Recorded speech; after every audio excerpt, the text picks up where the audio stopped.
சட்டசபை தேர்தல் பணியில் ஈடுபட்டுள்ள தமிழக பாஜக தொண்டர்களை உற்சாகப்படுத்த எனது பூத் வலிமையான பூத் என நிகழ்ச்சி வாயிலாக பிரதமர் நரேந்திர மோடி வரும் 13ஆம் தேதி ஆன்லைனில் உரையாடுகிறார். தமிழகத்தில் ஆளத் தெரியாதவர்கள் ஆண்டதால்தான் கடன் சுமை அதிகரித்துள்ளது என பழனிசாமி காஞ்சிபுரம் பிரச்சாரத்தில் பேசினார்.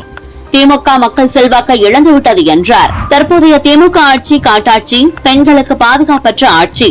ஸ்டாலின் மற்றும் கனிமொழி ஆகியோர் பெட்ரோல் மற்றும் சிலிண்டர் தட்டுப்பாடு குறித்து பொய் சொல்லி வருகிறார்கள் என உதகையில் அண்ணாமலை பிரச்சாரம் செய்தார்.